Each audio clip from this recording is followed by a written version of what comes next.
Alright everyone, bonus round. Apparently Demo had one more saved up. And I'm going to be guessing there's going to be war factories, at least multiple. Probably a spam. I'm not that... Okay, actually I am that predictable. Alright, let's see. Opponent, a Chinese player playing as Giant Specialist, so when the inevitable melter comes out, he won't have to pay the 200 tax for it. Let's just speed this along. I kind of want to get into a game act. Oh. Round 1 Fortress unlock, and here's Mustangs. So Mustang Fortress is quite a powerful unit combination. And this guy seems to be enjoying it, if I had to hazard a guess here. I go for a 2 marksman instead of unlocking, or instead of buying Chaff, because I'm predicting that he won't unlock it. Because he already has hounds, and Chaff would just get melted by the hounds anyways. True. That said, when the game starts going, you always will want to have some chaff, but I guess you are kinda now already saying that War Factory is going to be my chaff. What do I need crawlers for?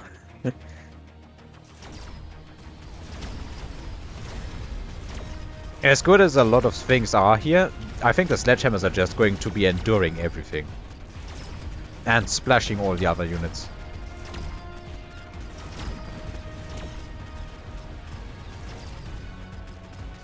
Yeah, let's just speed this up. I think there's no point in witnessing this in slow-mo.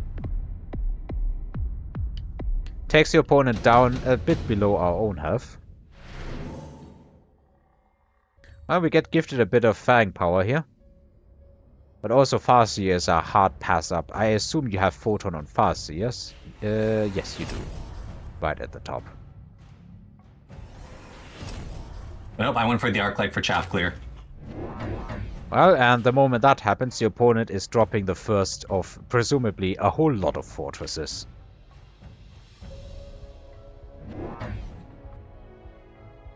If there's anything that can get rid of sledges, as far as giants are concerned, like fortresses, raidens, and overlords are all a decent pick. But fortress might be the most popular, if you ask me. Because it can simply just shoot at a similar range, but has so many super important, super powerful techs. And here's a sentry missile surprise that I was not expecting. I did not read that. Here goes all the sledges. That is also 100 down the drain. I wouldn't go as far as to say the opponent is on borrowed time now, but like he definitely should feel the pressure right around now. What I'm a bit afraid of is that this Arclight is going to be leveling this fortress. Because I don't see how this is not happening, unless the Mustangs kill it first, and I wouldn't know what's worse, to be honest.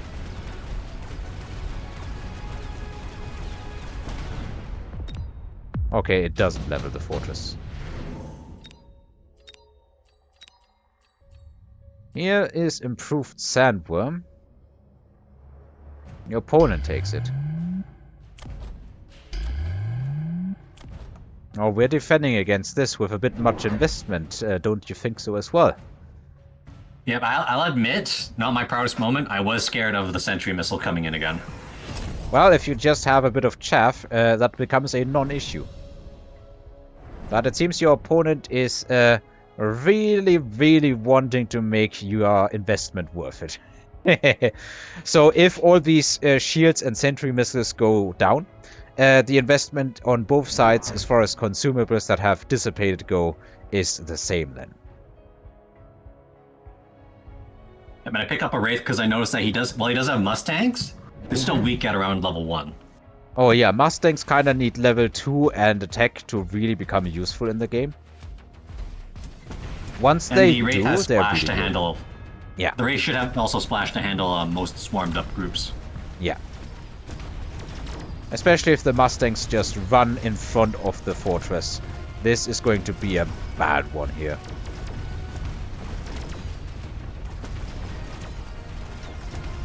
That Wraith is not going to go down, is it? No. And the fortress, while powerful and has attack, it's already used both of its Fists. Rocket punch. Yeah. By the way, rocket punch is actually a missile. You can intercept it. Huh, I did not know that. I would not have known it either if people hadn't told me, I think.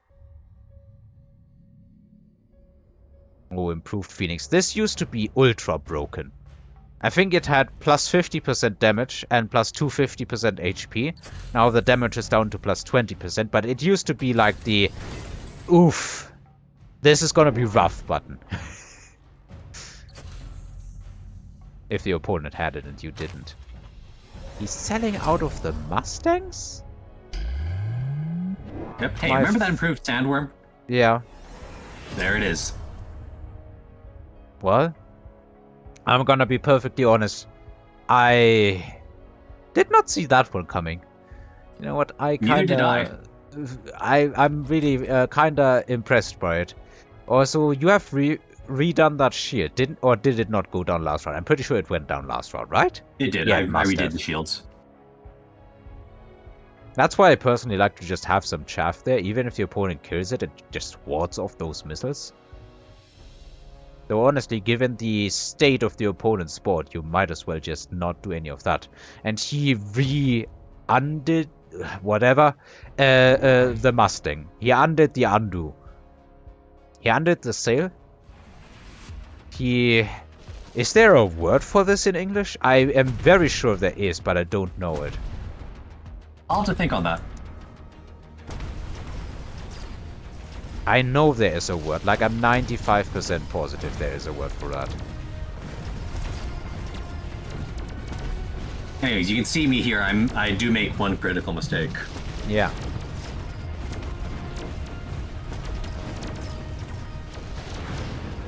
Is that shield going to stay? I think the Mustangs will hit it when they try to hit the flyer here, maybe. Because bullets are actually physical objects in the sense that you can see they hit the shield and do damage to it, but there was way more left than I had thought. Okay, so the Mustangs don't get to kill that. The Wraith did not follow the worm. And it might just be killing everything here. But you can still see I made one big critical mistake here. You have nothing to deal with the fort. Nope, not that. Not that? Well, I mean, I guess that is a mistake, but not the big one I was thinking of. Like, what's the huge critical mistake other than dropping more shields? The sandworms have a tech that lets them hit air. Oh, I did not check the opponent's sandworm techs yet. Is that fort gonna die? I didn't either. It Nope, it is. isn't. Barely, but it isn't. I didn't check the enemy techs either. Oh. Well, this might be going rough. The waters might be getting rough around here.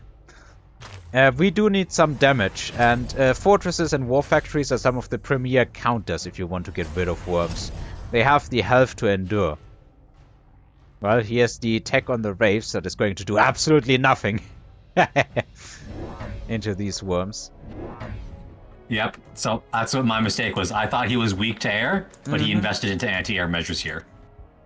After all, if you can't count on the Mustangs, you might as well count on the worms, right? In this specific situation. Now, an AoE of 17 meters against air units, when they clump up the Wraiths, there's a chance he'll get more with one attack, honestly. But that depends on how you put it. I don't think it's that likely to happen. But if they start following a worm... Well, no, they won't be following the worm underground because the worm now aggroes on them. So they shouldn't clump up this much. But I have seen an improved worm with strike or something like that going and hitting multiple overlords at the same time. It was honestly crazy. Alright, let's watch some Wraiths go down in flames, right? Woof. Woof. Woof. This is awesome. Yeah, this round you're absolutely getting shot, or rather bitten to pieces right now. So, what are you going to do against this, other than War Factory?